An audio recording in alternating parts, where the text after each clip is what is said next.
اعوذ باللہ من الشیطان اللعین الرجیم بسم اللہ الرحمن الرحیم الحمدللہ رب العالمین اللہم صلی علی محمد وآل محمد وعجل فرجہم۔ عزیزان گرامی، سلام علیکم ورحمۃ اللہ وبرکاتہ۔ ایک مرتبہ پھر سے استقبال کرتی ہوں میں سید نظر فاطمہ آپ سبھی کا مکارم الاخلاق میں، جہاں اب تک تو آپ سمجھ ہی چکے ہوں گے ہم مسلسل انسانی اخلاقیات کے بہترین پہلوؤں کو آپ کے سامنے لے کر آتے ہیں، کس طریقے سے اپنے اخلاقیات کو ہم بہتر سے بہترین بنائیں، اور اس سے نہ صرف یہ کہ ہمارے گھروں میں تبدیلی آئے گی، نہ صرف یہ کہ ہمارے گھروں کے ماحول بہتر ہوں گے، بلکہ ایک بہترین معاشرے کی تعمیر کی جا سکتی ہے۔ آج جس موضوع کا ہم نے انتخاب کیا ہے وہ اپنے آپ میں ایک بڑا ہی حساس موضوع ہے، یتیم پروری، کہ ایک ایسا موضوع جس سے ہم میں سے کوئی بھی، بالخصوص شیعان اہل بیت، ناواقف نہیں ہے، کیونکہ ہماری مجلسیں اس موضوع سے بھری ہوئی ہوتی ہیں، لیکن یہ عمل اپنے آپ میں کتنی برکات رکھتا ہے، دین اسلام نے کیا باریکیاں رکھی ہیں اس کے لیے، اس گفتگو میں ہمارا ساتھ دیں گے عالی جناب مولانا وسیع حسن خان صاحب قبلہ۔ آئیے گفتگو کا آغاز ان کے استقبال سے کریں۔ السلام علیکم آقا۔ وعلیکم السلام ورحمۃ اللہ وبرکاتہ۔ خدا آپ کو جزائے خیر سے نوازے کہ اس گفتگو میں آپ ہمارے ساتھ آئے ہیں آغا۔ سب سے پہلا سوال میں آپ سے یہ کروں آغا کہ ہم اکثر اپنے ذہن میں یہ تصور کرتے ہیں، اور یوں ہی بیان بھی کیا جاتا ہے کہ ہر وہ شخص جس کے والدین نہیں ہیں، بالخصوص والد نہیں ہیں، انہیں یتیم تصور کیا جائے، لیکن کیا اس کی کوئی عمر قید بھی رکھی گئی ہے؟ یعنی کسی ایک عمر تک اسے یتیم سمجھا جائے گا اور اس کے حقوق ہیں، یا پھر ایک انسان بوڑھا بھی ہے اور اس کے والدین نہ ہوں تو اسے یتیم تصور کیا جائے؟ اعوذ باللہ من الشیطان الرجیم، بسم اللہ الرحمن الرحیم، الحمدللہ وصلی اللہ علی رسول اللہ وآلہ الطاہرین، اللہم انطقنی بالہدی والہمنی التقوی۔ جزاک اللہ، احسن تم، خدا توفیق دے۔ یہ سوال آپ کا جو ہے بہت معقول ہے۔ یتیم واقعاً اس کو کہتے ہیں کہ جس کا ماں یا جس کا باپ اس دنیا میں نہ ہو۔ اصل یتیم تو وہی ہے۔ چنانچہ روایت کہتی ہے، حث اللہ عز وجل علی بر الیتامى، اللہ نے جو ہے تاکید کی ہے یتیموں کے ساتھ نیکی کرنے کے لیے۔ کیوں؟ لانقطاعہم عن آبائہم، کہ ان کا باپ اس دنیا میں اب نہیں ہے، وہ اپنے باپ سے جدا ہو گئے ہیں۔ فمن صانہم صانہ اللہ، تو اب جس نے ان کی حفاظت کی اللہ اس کی حفاظت کرے گا۔ سبحان اللہ۔ تو یتیم پروری کا تو بڑا جو ہے وہ شدید وہ ہے، اور اس پر تاکید بہت ہے، ثواب بہت ہے۔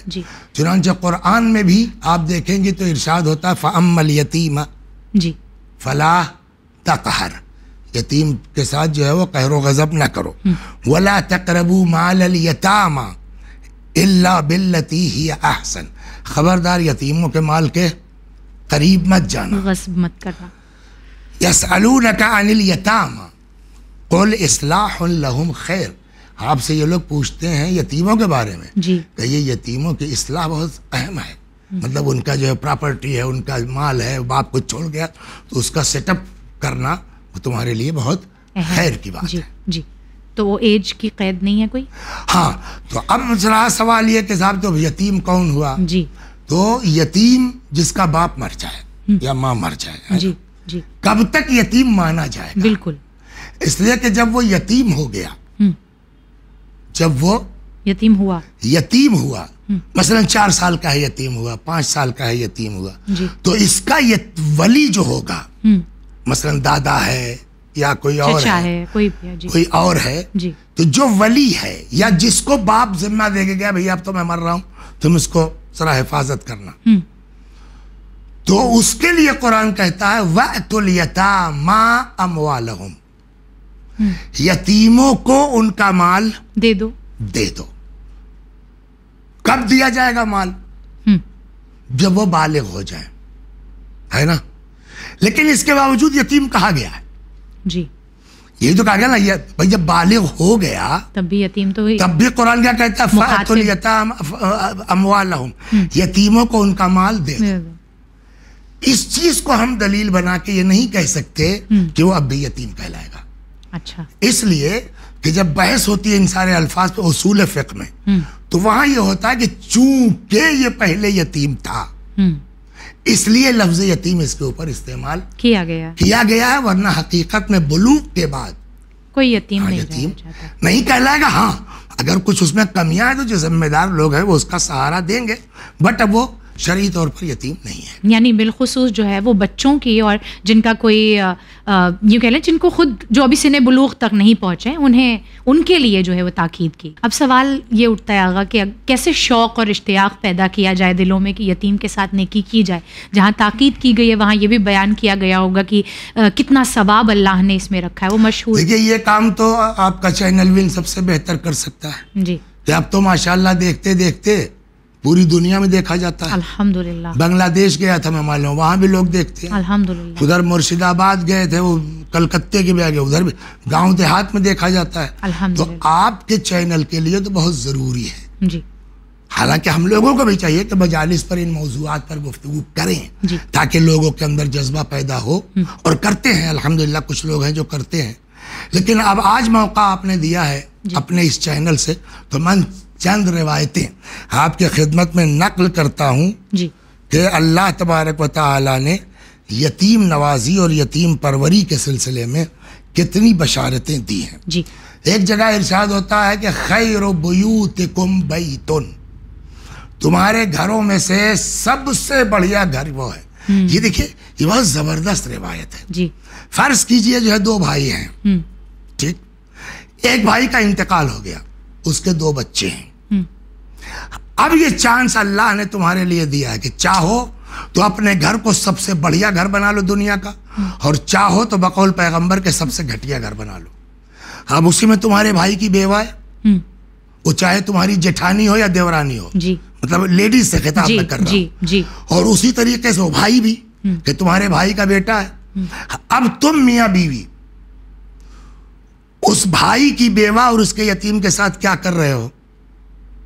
اگر سلوک اچھا ہے تو پیغمبر نے فرمایا خیر بیوتکم بیتن فیہ یتیم یحسن الیہ، تمہارے گھروں میں سب سے بڑھیا گھر وہ ہے جس کے اندر کوئی یتیم ہو اور اس کے ساتھ اچھا سلوک کیا جا رہا. سبحان اللہ. اور پھر اسی کا الٹا بھی کہا بدترین گھر شر بیوتکم بیتن، عید کا دن ہے جی. جا کے دلوا دیا اس کو بھی، لیکن اپنے لڑکے کا جوتا یہ وہ خاموشی سے جا کر کے بعد میں لے آئے، اس کا دل ٹوٹے گا. تمہارے ساتھ رہ رہا ہے. شر بیوتکم بیتن، تمہارے گھروں میں بدترین گھر وہ ہے کہ فیہ یتیم یساء الیہ، کہ جس میں کوئی یتیم ہو اور اس کے ساتھ برا غلط بیہیویئر. اس طرح کی اعلیٰ ماشاءاللہ کس قدر جو ہے وہ روایات اور احادیث ہیں کہ نہ پوچھئے یتیم کے اوپر. جی جی. اور بہت مشہور وہ حدیث کہ کسی یتیم کے سر پہ اگر ہاتھ رکھا جائے تو جتنے جو ہیں وہ بال آپ کے ہاتھ کے نیچے. وہ روایت ہے جی. کہ اگر کوئی یتیم کے جو ہے وہ سر یہاں تک ہے. دیکھیے ایک چیز میں آپ کو سنا دوں. جی. اچھا یاد آ گیا. جی. مجلس ہوتی ہے، بہت سے لوگ وہ ہیں، عورتیں تو خیر ماشاءاللہ روتی ہیں، ان پر تبصرہ نہیں ہے. جی. مردوں میں بہت سے لوگ وہ ہیں کہ ادھر امام حسین کا نام آیا اور ادھر گریا شروع کر دیا. بہت سے وہ لوگ ہیں کہ پوری شہادت پڑھ ڈالی ہے. آپ عاشور کے دن بھی آنسو نہیں آتا، نہیں نکلتا. اسی کو شاید مرزا دبیر نے کہا بھی تھا. کوئی بڑے نواب تھے جو ایسے بیٹھے تھے، دیکھ رہے تھے مرثیہ ہو رہا تھا، تو ان کہتے سر جھکا کے بیٹھ کر مجلس میں رو سکتا نہیں. تو یہ آنسو بند ہو جاتے ہیں. کیوں؟ دل سخت ہو جاتا. احسن تم، دل سخت. اب اس سختی کو کیسے دور کیا جائے؟ روایت کہتی ہے من شکا قساوت قلبہ، جس کو پرابلم ہو کہ میرا دل سخت ہو گیا ہے، رونا نہیں آ رہا ہے، تو یہاں حدیث کہتی ہے اپنے دسترخوان پر یتیم کو بٹھلاؤ، اللہ تمہارا دل نرم کر دے. کیا بات ہے، بہت عمدہ. یہاں جیسے آپ نے ابھی بیان کیا کہ کتنی بہترین اللہ نے جو ہے وہ برکات رکھی ہیں کہ اگر یتیم کے ساتھ بہترین سلوک کیا جائے. اسی کے برعکس میں آپ سے سوال کروں آغا کہ یتیم کو ستانے کا اللہ نے عذاب رکھا ہے. جی. دیکھیے یتیم پروری کا جتنا ثواب ہے اتنا ہی یتیم کو اذیت پہنچانے کے نقصانات ہیں. جی. جیسے ابھی آپ نے خود ہی یاد دلایا وہ روایت کہ اگر کوئی یتیم کے سر پہ ہاتھ پھیرتا ہے تو جتنے بال اس کے سر کے نیچے ہاتھ کے نیچے آتے ہیں اتنی نیکیاں اس کے نامہ اعمال میں لکھی جاتی ہیں. اگر کوئی یتیم کو اندازہ کر لے آدمی، حدیث کی ضرورت بھی نہیں ہے، اس کے برعکس ستاتا ہے، پریشان کرتا ہے. میں نے آپ کی خدمت میں عرض کیا تھا وہی والی بات، کیا ابھی اس میں کسی ایپیسوڈ میں آئی تھی غیبت والے میں غالباً جو ہے کہ اللہ نے جب بلایا اپنے نبی کو معراج پر، تو معراج پر رسول اللہ جب گئے تو جہنم کی طرف بھی ادھر کی سیر کی گئی، دکھلایا گیا. تو جہنم میں پیغمبر نے دیکھا کچھ لوگوں کو عذاب ہوتے ہوئے، تو لوگوں کا عذاب الگ الگ تھا. کوئی ہے اپنے چہرے کو نوچے ڈال رہا ہے ناخونوں سے. پیغمبر نے کہا ان کی کیا خطا ہے؟ جبریل نے کہا یہ لوگوں کی آبرو ریزی کرتا تھا. کچھ عورتوں کو بال پہ لٹکایا ہوا ہے جہنم میں. پیغمبر نے کہا بھائی ان کی کیا خطا ہے؟ انہوں نے کہا یہ عورتیں وہ ہیں جو دنیا میں اپنے بالوں کی نمائش کرتی تھی. اسی میں یہ بھی ہے کہ جب پیغمبر معراج پہ گئے تو انہوں نے دیکھا کہ جو ہے وہ کچھ لوگ ہیں جن کے منہ میں آگ ڈالی جا رہی ہے. اللہ اکبر. پیغمبر نے کہا کہ بھائی ان کی کیا خطا ہے، ان کا کیا جرم ہے؟ تو جبریل نے کہا یہ وہ لوگ ہیں کہ جنہوں نے یتیموں کا مال ہڑپا ہے. بہت اچھے. ہے نا؟ تو یتیموں کے ساتھ جو ہے زیادتی انسان کی دنیا بھی برباد کرے گی، انسان کی آخرت. دیکھیے جب تک وہ زندہ تھا اس کا باپ، تب تک تو آپ کے بھائی کا جھگڑا تھا، تب تک تو آپ کا جو ہے وہ خاندانی جھگڑا تھا. جب وہ مر گیا تو اب آپ کا اس یتیم سے جھگڑا نہیں ہے، اب آپ کا اللہ سے جھگڑا ہے. بہت اچھے. اللہ کہتا ہے کہ میں اس کا ذمہ دار ہوں. اس کی حق تلفی کرو گے تو میرے مقابلے میں آؤ گے. تو جب تک اس کا باپ زندہ تھا تب تک تو آپ گویا اس سے لڑ رہے تھے اپنے مقابل سے، لیکن جب وہ مر گیا اب یتیم کو آپ ستائیں گے، اب اللہ سے ڈریے. تو اب آپ کا مقابلہ اللہ سے ہے. اگر یہیں سے ایک سوال جو میرے ذہن میں معاشرے کو دیکھتے ہوئے آیا، ہم میں سے بہت سے لوگ ایسے ہوتے ہیں جن کا امتحان اللہ جو ہے وہ صحت سے بہت سخت لے لیتا ہے، اور وہ ہوتے ہوئے بھی نہ ہونے کے برابر ہوتے ہیں. کچھ ایسی فیملیز ہیں جنہیں میں جانتی ہوں کہ جن کے والدین جو ہیں وہ ہوتے ہوئے بھی کیونکہ پیرالسس ہو گیا یا کوئی ایسے مرض میں مبتلا ہو گئے، ہونا نہ ہونا برابر ہے. کیا ایسے بچوں کے لیے بھی؟ کیونکہ ان کے لیے لفظ یتیم تو نہیں استعمال ہو سکتا اس لیے کہ باپ زندہ ہے، لیکن مدد کا ثواب کا جو ہے وہ اسی حساب کا شاید ہوگا. وہ یتیم تو نہیں کہلائے گا. ایک چیز اور کہتے ہیں، ورنہ اگر یتیم کی بات آئے تو مجازی طور پر تو مولا نے جاہل کو بھی یتیم کہا ہے. بہت اچھے. مجازی طور کے اوپر. ورنہ حقیقی یتیم وہی ہے کہ جس کا باپ. لیکن ایک جگہ مولا کے شعر مولا فرماتے ہیں کہ لیس الیتیم قد مات والدہ ان الیتیم یتیم العلم والادب. یتیم وہی تھوڑی ہے جس کا باپ مر گیا ہو. یتیم وہ ہے کہ جس کے پاس علم اور ادب نہیں ہے. تو مجازی طور پر یتیم کہا جائے گا، بٹ حقیقتاً وہی جس کا باپ اس دنیا سے.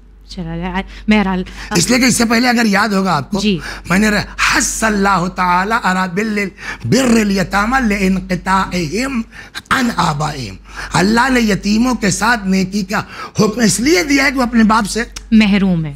جی آغا امیر المومنین جب حضرت حسن علیہ السلام کو وصیت کر رہے تھے تو ہم دیکھتے ہیں بعض دفعہ یہ وصیت ہمارے سامنے پڑھی جاتی ہے اور اس میں ایک جملہ آتا ہے کہ خبردار خبردار تمہارے رہتے ہوئے یتیم ضائع نہ ہونے پائے. میں آپ سے پوچھنا چاہ رہی ہوں اس جملے کا کیا مفہوم ہے؟ امیر المومنین کیا چاہ رہے ہیں؟ یہ میں پورا آپ کو سنا دوں. جی بلکہ اس میں یہ ہے کہ اوصیکما وصیت کرتا ہوں میں تم دونوں کو، جی یعنی امام حسن اور امام حسین علیہ السلام. پھر اگلا جملہ ہے وہ جمیع ولدی، اور وصیت کرتا ہوں تم دونوں کے ساتھ ساتھ سارے بچوں کو، اپنے سارے بچوں کو. بات اصلی ہے کہ ہم کو بھی وصیت کی ہے. بے شک. ومن بلغہ کتابی، اور جس تک میری یہ تحریر پہنچے وصیت سب کو میں وصیت کر رہا ہوں. اس کا مطلب کیا ہوا کہ یہ جو آپ نے سوال کیا ہے نا، یہ وصیت صرف امام حسن یا امام حسین سے نمبر 1 نہیں ہے. قیامت تک آنے والے ہر مومن کو امیر المومنین سلام اللہ علیہ کی وصیت ہے. وہ جملہ جو آپ نے فرمایا یہاں ہے، اللہ اللہ فی الایتام، خبردار اللہ کو ڈرو، اللہ کو ڈرو یتیم. فلا تغبوا افواہہم ان کا دہن خالی نہ رہے. اللہ اکبر. تو اس سے تو بات آسان ہے، سمجھ میں آ جاتی ہے کہ بھائی بھوکے نہ رہیں، ان کو کھلاتے رہو. دوسرا جملہ جو آپ کا سوال ہے وہ موسٹ امپارٹنٹ، وَلَا يَضِيعُوا بِحَضْرَتِكُمْ، اور خبردار یتیم ضائع نہ ہونے پائے تمہارے ہوتے ہوئے. تو اب بات سمجھنے کی ہے. جی یہ لفظ ضائع ہے کیا؟ کہ اب ہم جو سمجھے ہم وہ بیان کر سکتے ہیں. جی حضرت کا سلام اللہ علیہ کا کیا مقصد رہا ہوگا بالکل آپ کے قول واللہ عالم بہت گہرے، لیکن ہماری سمجھ میں جو آیا ہے وَلَا يَضِيعُوا بِحَضْرَتِكُمْ، تمہارے ہوتے ہوئے یتیم کوئی ضائع نہ ہونے پائے. مثال کے طور پر جو ابھی میں نے دی، 2 بھائی ہیں. جی 2 بھائی ہیں. ایک بھائی مثلا وسیع حسن ہے. جی وسیع حسن کا انتقال ہو گیا، خدا نخواستہ. جی اب وسیع حسن کا اتنا بڑا بیٹا ہے. دوسرا بھائی جو ہمارا زندہ ہے جی اس کا بھی اتفاق سے اسی ایج کا بچہ ہے. وسیع حسن صاحب مر گئے.